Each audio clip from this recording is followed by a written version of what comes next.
사랑 많으신 하나님 아버지, 우리 주님께서 고난을 당하시는 그날 안식 후 첫날, 오늘 종료주일로 주님 앞에 예배드립니다. 우리 주님, 우리를 위하여 십자가를 지시기 위해서 예루살렘에 입성하시며 준비하시던 우리 주님을 생각하며 우리 주님 앞에, 십자가 앞에 나아옵니다.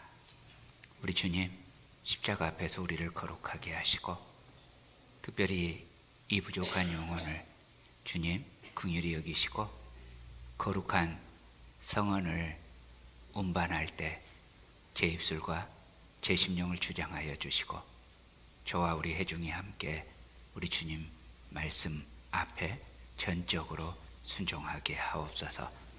예수님 이름으로 기도합니다. 아멘. 오늘 이 시간 우리에게 주시는 하나님의 말씀, 골로새서 3장 22절로 4장 1절까지 말씀입니다. 우리 다 함께 한 목소리로 받들어 읽도록 하겠습니다. 골로새서 3장 22절로 4장 1절입니다. 우리 다 함께 한 목소리로 받들어 읽도록 하겠습니다. 종들아, 모든 일에 육신의 상전들에게 순종하되 사람을 기쁘게 하는 자와 같이 눈가림만 하지 말고 오직 주를 두려워하여 성실한 마음으로 하라. 무슨 일을 하든지 마음을 다하여 주께 하듯 하고 사람에게 하듯 하지 말라. 이는 기업의 상을 주께 받을 줄 아나니 너희는 주 그리스도를 섬기느니라. 불의를 행하는 자는 불의의 보응을 받으리니 주는 사람을 외모로 취하심이 없느니라. 상전들아, 의와 공평을 종들에게 베풀지니 너희에게도 하늘에 상전이 계심을 알지어다. 아멘. 우리가 오늘 말씀 세 부분으로 살펴볼 텐데요.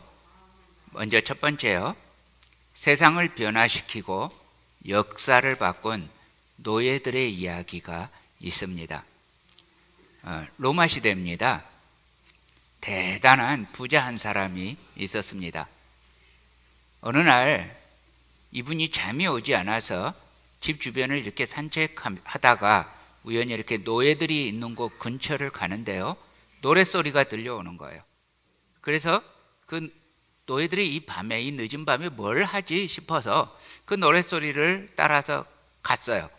가서 보니까 노예들이 예배를 드리고 있는 거예요, 늦은 밤에. 그리고 읽고 기도 시간이 되었는데 한 사람이 아주 맑고 우렁찬 목소리로 기도를 합니다. 그 기도 내용이요, 주인인 자기를 위한 기도였어요. 주인의 행복과 주인의 부요와 주인의 가정을 위한 기도를 정성껏 드리고 있었습니다. 또 자기들이 더 주인을 정성껏 섬길 수 있는 능력을 달라고 기도하고 있었습니다. 주인이 숨어서 듣고 있는 것도 모르고 이렇게 간절히 기도를 하고 있는 그 모습에 이 주인이 마음에서, 가슴 안에서 울컥 뭐가 솟아오르는 거죠. 그리고 크게 감동이 되는 겁니다. 그래서 자기도 모르게 그 예배를 드리고 있는 장소로 갔어요. 그리고 그날 이 주인이 예수님을 영접합니다. 그 다음에는 자기 처자식을 데리고 와서 예수님을 영접하게 하고 함께 세례를 받게 했습니다. 그 이후에 이 부자는 하루 일과를 마치면 자기 집에 250여 명의 노예들과 함께 날마다 예배를 드렸습니다. 나중에 이 부자 이름이 헬마스라고 알려지는데요, 이 부자가 이제 믿음이 더 좋아진 후에요, 자기 재산을 그 250여 명의 노예들에게 쫙 나눠주고요, 그리고 해방을 시켰어요. 그래서 그때부터 이곳에는 약 300명의 교인들, 자유인의 교인들입니다. 자유인 교인들이 모이는 그런 큰 예배당이 됩니다. 오늘 우리가 본 이 골로새서, 이 골로새서가 기록된 시대가 바로 로마 시대죠. 그리고 노예 제도가 있는 시대입니다. 바울 시대 그리스도인들은요, 유대인들을 제외하면 대부분이 노예였다고 합니다. 심지어 이 골로새서를, 이 편지를 가지고 골로새 교회에 갔던, 두기고와 함께 갔던 사람들 중에도 오네시모라고 하는 이 빌레몬의 노예가 포함되어 있었죠. 바울은 그 노예들에게 오늘 본문 말씀으로 권하고 있습니다. 골로새서 3장 22절로 23절입니다. 종들아, 모든 일에 육신의 상전들에게 순종하되 사람을 기쁘게 하는 자와 같이 눈가림만 하지 말고 오직 주를 두려워하여 성실한 마음으로 하라. 무슨 일을 하든지 마음을 다하여 주께 하듯 하고 사람에게 하듯 하지 말라. 자, 예수님과 바울이 살던 시대에 노예들은 때로는 부잣집의 가축보다 더 못한 대우를 받았다고 합니다. 탕자의 이야기에서도 이런 모습이 나타납니다. 돼지를 치는 종이 되었던 둘째 아들이 먹을 것이 없어서 돼지에게 주는 사료인 쥐엄 열매를 먹으려고 하죠. 바로 이런 시대에 바울이 오늘 본문을 말씀하고 있는 것입니다.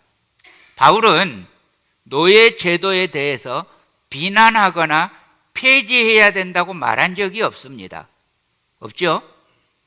성경 어디에서도 노예 제도를 폐지해야 된다는 말은 없습니다.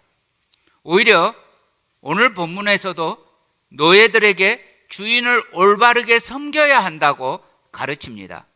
근데 놀라운 일은요, 이 당시의 노예 제도가 결국에는 그리스도인들로 말미암아 사라지게 됩니다.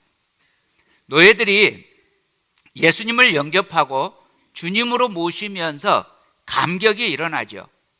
천대받고 소망 없던 노예들이 소망을 얻게 됩니다. 자기 인생을 자기 마음대로 할 수 없는 그런 삶이 노예죠. 그래서 인생의 무슨 목적이랄지 의미랄지 가치랄지 노예는 가질 수가 없어요. 그런데 예수님을 영접하고 나니까 놀라운 변화가 일어납니다. 비록 육신은 노예 신분이지만 영혼이 자유를 얻습니다. 또 아무리 천대를 받아도 예수 그리스도의 복음에 의해 고귀한 인격으로 변화되기 시작합니다. 더 좋은 것은 지금 당하는 그 고난조차 잠깐으로 여겨요. 왜요? 영원한 부활 소망이 있으니까요. 그래서 이제까지는 별로 의미도 없이 시키니까 강제로 의무감으로 하던 노예의 일들이 이제는 힘들고 어려운 가운데에서도 주님의 영광을 위해 향기롭고 영예롭게 일하게 됩니다. 이 땅에서는 비록 노예로 살지만 영원한 나라의 통치자 주님의 자녀의 감격으로 살아가는 거예요. 세상에서는 노예였지만 교회에 나오면 자기들의 자기들도 차별이 없어요. 예배당 문 바깥으로 나가는 순간 주인이 있고 노예가 있지만 예배당 안에서 예배하는 때는 주인 자리가 따로 있고 노예 자리가 따로 있지를 않았어요. 초대교회의 예배당이 이러했어요. 그리고 우리나라도 이제 조선시대 말 복음이 전해지면서 우리나라에서도 예배당이 생기는데요, 그곳에 귀천이 없었어요. 양반과 상놈과 노비가 없었어요. 제가 몇 번 말씀드린 기억이 있습니다만 참 우리도 찬란한 유산을 가지고 있습니다. 신앙 유산을 가지고 있습니다. 전라북도 금삼리 교회 이야기를 또 한 번 합니다. 어떤 선교사님에 의해서 그 금산리에 사는 지주 부자가 예수님을 믿게 되죠. 예수님을 믿으면서 자기 집에 예배초소를 세우는 게 금산리 교회가 시작됩니다. 그런데 이 사람에게 종이 하나 있었어요. 자기 나귀를 끌고 가는 소년 종이에요.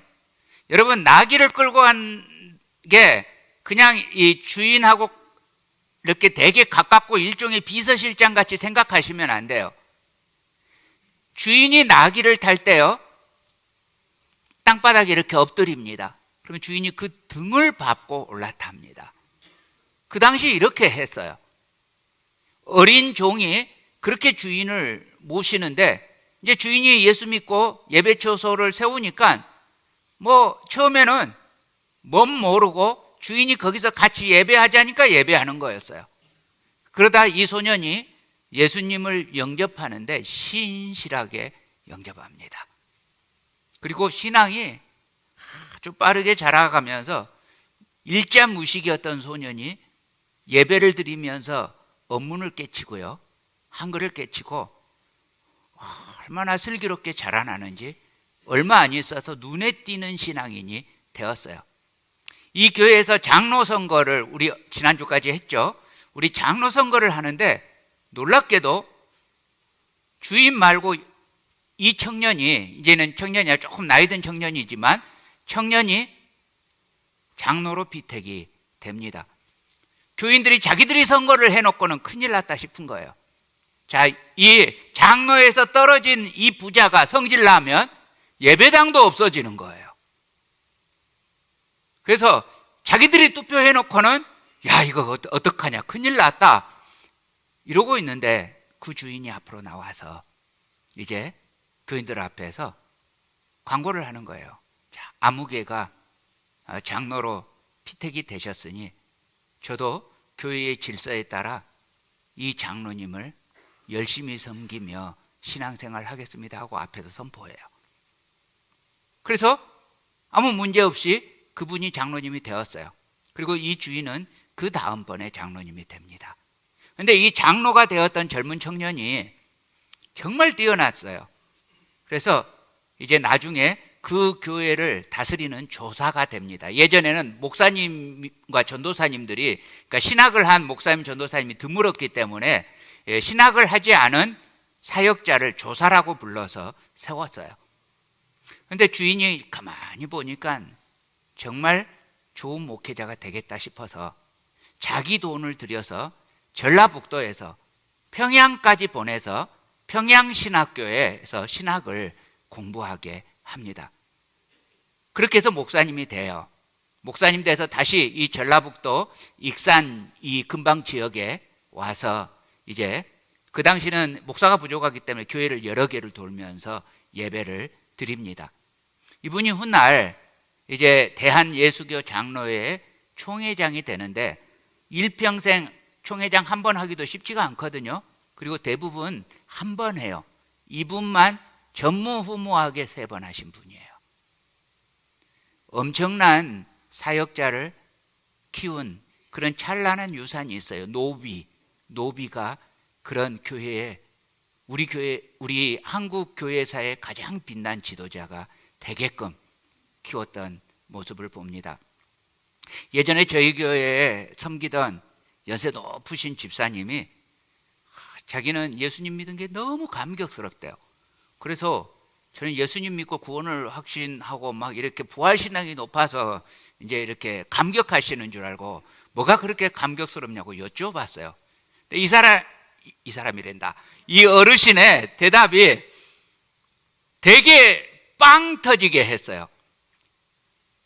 자기가 같이 전라북도 분이셨어요.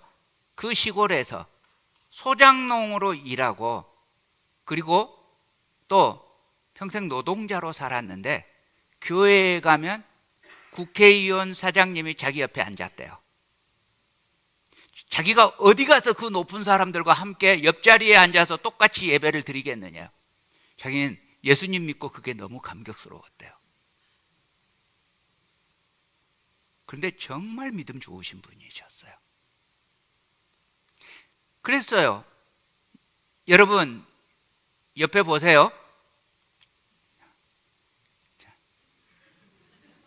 교회가 아니면 어쩌면 만날 수 없는 분들이에요. 그런데 우리 교회에서는 남자도 여자도 부도 빈도 그리고 기도 천도 구별이 없어요. 우리는 교회 안에서는 모두 일반이에요. 자, 이 감격으로 노예들의 삶과 인격과 생활 태도가 몽땅 바뀝니다. 한편 주인들 입장에서는요, 노예들이 예수님을 믿더니 자기를 섬기는데 예전엔 두려움으로 섬겼어요. 그런데 이제는 하나님 대하듯이 섬기는 이 그리스도인들 노예를 보면서 충격을 받아요. 예전에는 포악했던 노예가 유순한 양처럼 되고요, 또 게을렀던 종이 아주 열심을 다해서 성실하게 주인을 섬기며 일하기 시작합니다. 도덕적인 개념이 없던 요정들이 변화가 되어서 천사처럼 우아하고 또 종숙하고 교양 있는 모습으로 변하는 거예요. 주인들이 느꼈던 경의와 감동이 말할 수 없었습니다. 초대교회 성도들 중 대부분은 이렇게 노예로서 아름다운 그리스도의 향기를 풍기면서 주변을 변화시켜 나간 주님의 가르침을 따라 예수의 증인의 삶을 살았던 위대한 믿음의 사람들이었습니다. 이런 변화에 감동을 받은 주인들은 나중에는 자기 자녀의 교육을 그 그리스도인 노예들에게 부탁해요. 심지어 로마의 귀족들조차 자기 노예 중에 여종을 해방시켜서 자기 아들의 와이프, 며느리로 삼아요. 굉장히 흔하게 그렇게 했어요. 왜요? 귀족사의 여인, 그 로마 귀족사의 여인들과 헬라 귀족사의 여인들이 너무 문란했거든요. 비천하지만 순결했던 그리스도인 여종이 훨씬 더 깊고 고결한 교양을 가지고 있는 거예요. 자, 그렇게 노예에서 며느리가 된 이 계집종들이 나중에는 주인의 남편이 되는 거고, 더 시간이 흐르면 주인의 어머니가 되는 겁니다. 그러면서 이게 몇 세대를 넘어가면서 계속되어 가요. 그래서 그 어머니의 인격에 감화받은 자녀들도 귀족사에도 그리스도인들이 많아져 가기 시작합니다. 그렇게 많은 귀족들이 예수님 영접하게 되고, 그리고 이제 노예들을, 자기 가정의 노예들을 해방시키기 시작하면서 노예제도가 밑바닥에서 근본적으로 흔들려요. 그리고 마침내 노예제도가 언제 없어진지 모르게 없어져 버립니다. 유럽에서. 이 일이 오늘 본문이 제시하는 윤리 때문에 일어납니다. 결국 초대교회 성도들이었던 이 노예들은 누가 봐도 세상에서 아무런 영향력을 미칠 수 없는 비천하고 힘없어 보이는 그런 사람들이었지만, 사랑의 힘과 선한 행실로 세상을 변화시키고 역사의 물줄기를 바꾼 위대한 놀라운 기적을 일으키게 됩니다. 다음 두 번째요. 또 세상을 변화시키고 역사를 바꾼 주인들의 이야기도 있습니다. 남아프리카 공화국에서 있었던 일입니다. 지금은 아니지만 불과 30년 전만 해도 남아프리카 공화국은 백인들이 지배했습니다. 흑인들은 법에 의해서 노골적으로 차별을 받고 있었지요. 그때 이야기입니다. 요하네스버그의 한 흑인 교회였던 성시온 교회에서 순환일에 성금요일이죠, 특별한 행사를 계획합니다. 예수님께서 제자들의 발을 씻어진 그 정신을 본받자면서 누구든지 자기에게 참 고마운 사람을 초대해서 그 사람의 발을 씻어주는 예식을 하자고 목사님이 선포하고 광고합니다. 그리고 드디어 순환일이 다가왔습니다. 그런데 이 흑인교회 그날 예배, 그날 성금요 예배에 한 백인이 참석한 거예요. 흑인 성도들이 놀라워서 그 사람을 자세히 보니까 굉장히 유명한 사람이었어요. 남아프리카 공화국에서 아주 존경받는 판사였고, 그 당시 대법원장으로 나미네이트 된 사람이에요. 잔 크리스찬 올리버라는 사람이었습니다. 드디어 세족식 시간이 되었습니다. 이 올리버 판사가 한 흑인 여자와 함께 앞으로 나갔습니다. 그 여인은 이 시온교회의 성도였고, 그리고 올리버 판사의 집의 하녀였어요. 그런데 그 하녀를 앉히고, 그리고 이 올리버 판사 그 앞에서 무릎을 꿇고 그 발을 씻어주고 그 검은 발에 입을 맞추는 거였어요. 여러 사람이 세족식을 하고 있었는데 앞에서 교인들이 몽땅 누구만 보고 있어요? 올리버 판사만 보고 있었어요. 숙연해지죠. 조용해지죠. 그 세족식을 마치고 나서 목사님이 이제 한 말씀 이렇게 하시라고 하니까 간증을 합니다. 그 흑인 아주머니를 가리키면서 이렇게 말합니다. 말사는 저희 집 하녀로서 오랜 세월 동안 제 아들들과 딸들을 돌봐주었습니다. 그리고 제 자식들의 발을 평생 씻어준 참 고마운 사람입니다. 자, 이 아름다운 소식이 마치 스캔들처럼 남아프리카 공화국 전역에 퍼졌어요. 그런데 그 남아프리카 공화국의 백인들에게 이 소식은 아름다운 소식이 아니었습니다. 결국 이 일로 말미암아서요, 올리버 판사는 내정되었던 대법원장 자리에서 취소되고요, 심지어는 판사라는 직위조차 박탈당하게 됩니다. 그때 올리버는 이렇게 말합니다. 판사직도 사회의 다른 지위도 무덤에 갈 때는 다 먼지 아닙니까? 그런 먼지보다 주님께서 주신 사랑과 감사가 제게는 더 중요합니다. 그리고 그리 오래 지나지 않아서 만델라가 대통령이 되면서 남아프리카 공화국은 흑인과 백인의 위치가 완전히 바뀌게 되죠. 그러나 세계 역사상 유례가 없는 흑인과 백인이 공존하는 사회를 건설하게 됩니다. 성경은 고용주에 대해서 이렇게 말하고 있습니다. 골로새서 4장 1절입니다. 상전들아, 의와 공평을 종들에게 베풀지니 너희에게도 하늘에 상전이 계심을 알지어다. 물론 고용인이나 피고용인이나 주님 앞에서는 다 같습니다. 그러나 하나님께서 고용주에게 요구하시는 것은 어떤 긍휼이나 평등 그 이상입니다. 여러분, 고용주는 정의로워야 합니다. 피고용인에 대해서도 그렇고 사회에 대해서도 그렇고 고용인은 정의로워야 합니다. 여러분, 텍스 문제도 그렇고요, 또 자기 고용인의 복지 문제도 그렇고요, 기꺼이 아끼지 않아야 합니다. 법에 정한 대로 해야 합니다. 그걸 아끼는 것은 도둑질입니다. 이렇게 말을 제가 드리지만 이게 쉽다는 소리는 아닙니다. 여러 어려움이 있습니다. 때로는 주인이 자기 인건비도 못 가져가는 상황이 그 때문에 벌어질 수도 있습니다. 여러분, 돈 벌기 위해서 사업하는 것 같지만 아닙니다. 하나님의 나라가 이 땅에 이루어지게 하기 위해서 사업하는 겁니다. 어렵더라도 고용주들이 하나님으로부터 받은 부르심을 잘 참고 이행해야 합니다.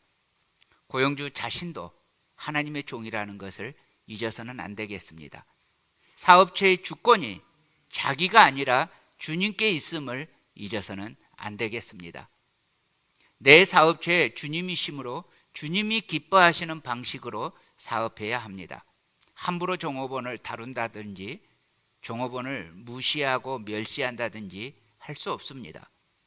이렇게 하나님을 경외하며 주님으로 말미암는 윤리의식을 고용인이 가진다면 그 주인은 결국 역사를 새롭게 하고 세상을 변화시키는 주님의 빛이 될 것입니다. 여러분, 많은 사람들이 성공이라는 강박관념 때문에 가서는 안 되는 길로 가고 있을 때, 그리고 그렇게 안 하는 사람이 세상에서 마치 바보인 것처럼 여겨질 때 밥을 꼭꼭 씹어 먹어야 하듯이 늦더라도 정직하게 차근차근 살아가야 합니다. 여러분, 성공이 중요한 게 아니라 인생의 보람이 중요합니다. 목표 달성이 중요한 게 아니라 부끄러울 것 없는 인생이 되는 것이 중요합니다. 어려운 싸움을 싸우는 외길 인생이, 그 주인들이 많아지면 많아질수록 우리가 사는 세상은 변하게 될 것이고 역사는 바뀌게 될 것입니다. 그리스도인은 분명하게 세상 사람들과 다른 데가 있어야 합니다. 초대교회가 세상에 충격을 주고 좋은 변화를 일으킨 것처럼 오늘 우리들도 그렇게 해야 합니다.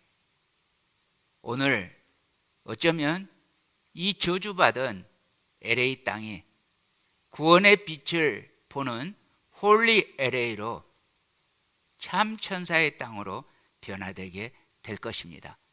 이 일을 누가 합니까? 바로 그리스도인인 우리들이 합니다. 그러므로 세 번째요, 오늘은 세상을 변화시키고 역사를 바꾸는 성도들의 이야기가 진행되어야 합니다. 사랑하는 형제자매 여러분, 혹시 여러분은 지금 현재 생활에서 만족함이 있으십니까? 아무리 짜증스럽고 피곤하고 고달픈 삶이라고 할지라도 초대교회 성도들의 삶, 노예들의 삶보다는 훨씬 나을 것입니다.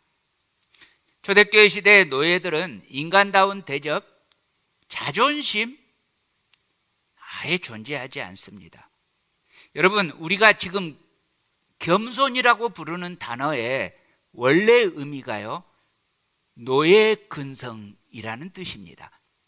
이 노예 근성이라는 말이 무슨 말이냐면, 우리나라 말에는 노예 근성이라는 말이 사실 없죠. 근데 우리나라 말에 그만큼 나쁜 말이 하나 있는데 그게 뭐냐면 거지 근성이라는 말이 있어요. 들어보시거나 써보셨죠?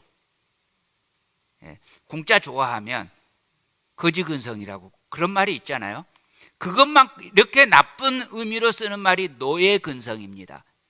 그러니까 항상 뭐죠? 비겁하게 굽히고 들어가고 그러는 걸 로마 사람들이 경멸하면서 보았죠. 노예에게 자존심이 있을 리 없으니까요. 여러분 중에 그런 말씀 하시는 분이 있죠. 나는 자존심 빼면 시체라고요. 여러분, 시체가 되시기를 축복합니다. 우리는 십자가에서 죽었습니다. 노예 근성을 가지시기를 축복합니다. 그 말이 우리말로 바꾸면 겸손하시기를 축복합니다. 인간다운 대접을 받지 못해도 상사에게 순종한다는 것. 그렇게 되니까 주인을 회개시키는 예수님의 증인이 됩니다. 여러분, 지금 우리 형편이 아무리 나쁘다 할지라도 초대교회 성도보다는 낫습니다. 오늘 우리들도 그리스도인들입니다.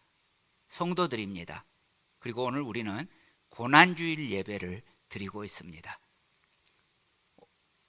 우리 이렇게 주님께서 고난을 당하시는 고난주일 예배를 이 시간 드리고 내일 새벽에는 여러분 모두 다 나오셔서 고난주일 특별 새벽 기도회를 시작합니다. 다 나오실 거죠? 다 나오셔야 돼요. 이렇게 안 나오실 생각하고 대답하시면 안 돼요. 다시요. 여러분 내일 다 나오세요. 예. 내일 고난 주간 새벽 기도를 매번 새벽 기도 거의 다 안 나오셨거든요. 그런데 특별히 이 한 주간, 1년의 한 주간 십자가 주신 주님을 기념하면서 나오시는데 습관이 안 된 새벽 기도 나온다는 게 쉬운 이야기가 아니잖아요. 나오기는 나왔는데 그러고 나서 또 직장 쉬는 게 아니잖아요. 직장 가셔야 되잖아요. 직장 가면 하루 종일 멍하고 피곤하고 힘들 것입니다. 자, 그 삶의 현장, 그 일터로 나갈 때 여러분 어떻게 나가시겠습니까? 와! It's Monday! 일하러 가자! 하시겠습니까? 아이고 월요일이네. 일하러 가야 되겠지? 하시겠습니까? 어느 쪽입니까? 여러분 일이 나쁜 거 아니잖아요. 여러분 일이 없는 게 좋아요? 일이 있는 게 좋아요? 있는 게 좋잖아요. 그런데요 막상 일이 있으니까 또 불평해요. 아이고 힘들다. 물론 힘들어요. 그렇지만 일은 나쁜 것도 아니고 저주도 아니고 오히려 일은 거룩한 것입니다. 여러분 하나님도 일하셨고 예수님도 일하셨습니다. 자, 요한복음 5장 17절 우리 한 목소리로 함께 읽겠습니다. 시작. 예수께서 그들에게 이르시되 내 아버지께서 이제까지 일하시니 나도 일한다 하시매. 자, 하나님도 일하셨고 예수님도 일하신 것처럼 우리도요 우리에게 주어진 일을 통해서 하나님의 창조 사역과 예수님의 구속 사역을 계속하고 있어요. 그리고 하나님께서는 우리를 통해서 지금도 하나님의 일을 하고 계세요. 마르틴 루터는요 이렇게 이야기를 했어요. 하나님께서는 당신을 통해 심지어 점수의 젖을 짜기도 하신다. 나를 통해 하나님이 염소젖도 짜셔요. 여러분 원래 예수님 직업이 뭐였죠? 예. 여기 목수 있으신 분 손 들어 보시겠어요? 목수 있으신 분. 우리 교회 여러분이 있는데 한 분도 없나요? 예. 되게 좋은 직업이잖아요. 예수님 가지셨던 직업. 그래서 낭만적입니까? 안 그렇죠. 힘들죠. 특히 예수님 시대 목수라는 직업은 지금 목수보다 훨씬 힘들죠. 예수님 시대는 홈디포도 없었어요. 다시 말하면 규격이 맞추어진 것도 없었어요. 지금은 뭐 하려면은 그냥 가서 사오잖아요. 트럭으로 사오고 그리고 또 이 전기톱으로 자르잖아요. 그리고 네일건으로 빠빠빠빵 하고 박잖아요. 그래도 힘들어요. 그런데요 예수님 시대에 그런 규격이 없어요. 누가 이렇게 집을 지어달라고 부탁하면 산에나 이렇게 나무 있는 곳에 가서 숲에 가서 나무를 직접 구해서 잘라서 자기 등에 지고 가지고 와야 했어요. 뭐 산에 가면 2x4가 저절로 만들어져 있습니까? 그럴 리가 없잖아요. 자기가 다 깎아서 만들어서 그걸 가지고 일을 합니다. 무척 힘들죠? 근데 사람들은 인정해 주지도 않아요. 그렇게 힘들게 일하는데 입에 풀칠하기도 쉽지가 않습니다. 보수가 형편없었다는 이야기죠. 그래서 늘 가난했어요. 그런데 여러분 이렇게 힘들고 멸시받고 가난했던 이 일이 예수님의 존엄성을 손상시켰습니까? 이 일이 예수님을 욕되게 했습니까? 그렇지 않았잖아요. 여러분 태초에 하나님께서 사람을 창조하시고 사람에게 복을 주십니다. 그리고 이 복의 결정판이 뭐냐면 하나님께서 창조하신 모든 것을 다스리게 했습니다. 다시 말하면 사람에게 짭을 주셨어요. 이 짭을 주셨다는 사실 자체가 사람에게 복이었습니다. 그런데요 아담이 범죄한 후 인간이 타락한 후 일은 이제 저주가 됩니다. 다시 말하면 원래 일 자체가 저주가 아니었는데 일에 저주가 더해집니다. 일이 더 이상 즐거움이 아니라 수고로움, 괴로움이 되었습니다. 이것이 죄의 결과였습니다. 그러나 이제 그리스도 예수 안에 있는 자에게는 결코 정죄함이 없습니다. 예수 그리스도로 말미암아 우리는 일에도 임하게 된 저주의 사슬에서 벗어날 수 있게 되었습니다. 이전에는 일이 수고로움과 괴로움이었다면 이제는 그 수고가 있지만 기쁨이요 보람이요 즐거움이 될 수 있게 되었습니다. 여러분 바로 그것을 아십니까? 우리 그리스도인은 똑같은 일도 사명으로 합니다. 나를 위해 일하는 것이 아니고, 입에 풀칠하기 위해서 일하는 게 아니고, 하나님을 위해 일하고 세상을 더 좋게 만들기 위해서 일합니다. 우리는 일에서 여전한 기쁨과 보람과 즐거움을 가질 수 있게 됩니다. 남들과 똑같은 일을 해도 나는 다른 사람들과 더 좋은 일을 할 수 있습니다. 탈무드에 아주 유명한 이야기가 나옵니다. 어떤 사람이 채석장을 갔어요. 거기에서 석수쟁이를 요새는 뭐라고 합니까? 예? 석공? 예, 석공. 아직은 석공이라 그러는군요. 요새 우리나라는 모든 직업이 사자가 붙어서 석사 뭐 이래야 되지 않을까 싶은데, 아무튼 우리는 그냥 이게 석수장이라고 합시다. 자, 일하는 이 모습을 둘러보다가 한 석수장이에게 왜 돌을 깎느냐고 물어보았습니다. 이 석수장이가 대답합니다. 입에 풀칠하자면 이 짓이라도 해야죠. 또 다른 석수쟁이가 대답합니다. 하고 배운 게 이거밖에 없어요. 이 사람이 그 말을 듣고 또 이렇게 가는데 또 다른 석수쟁이를 보게 되는데요. 이 석수쟁이는 거기서 콧노래를 부르면서 일을 하고 있는 거예요. 그래서 그 사람에게도 다가가서 물었어요. 그랬더니 이 사람이 이렇게 대답합니다. 예, 저는 지금 하나님의 성전을 짓고 있어요. 여러분, 이 세 사람이 하는 일은 똑같은 일을 하고 있었습니다. 똑같이 성전을 건축하기 위해서 일하고 있었어요. 그런데 오직 한 사람만 좋은 일을 하고 있었어요. 이 일에서 기쁨과 보람과 즐거움을 가지고 일한 사람은 한 사람이었어요. 사명을 가지고 일하고 있었기 때문입니다. 사랑하는 형제자매 여러분, 우리가요 먹고 살기 위해서 일하면 힘들어요. 그리고 끝이에요. 그렇게 살기 위해 일해서는 안 됩니다. 여러분, 우리는 일하기 위해서 살아가는 존재입니다. 인간의 존엄성은 무엇을 소유하고 있느냐에서 시작되지 않습니다. 인간의 존엄성은 우리가 소유한 것으로 무엇을 하느냐에 달려 있습니다. 우리를 낙심시키는 일의 환경들이 있어요.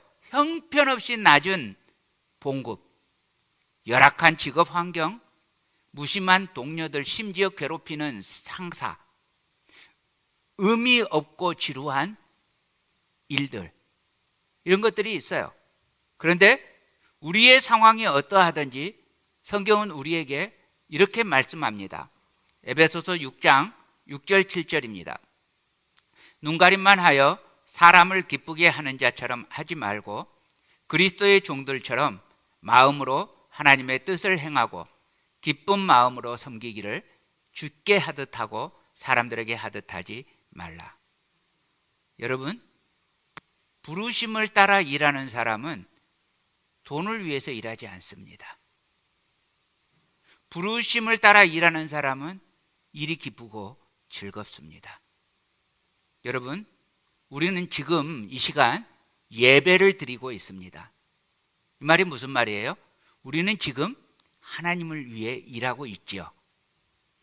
그러면 여러분, 내일은 어떠신지요? 내일은 여러분 일터에 계실 거예요. 이 시간에. 그때도 역시 하나님을 위해 일하시는 겁니다. 일터에서 하루 종일 미소를 지으세요. 이렇게 해보세요.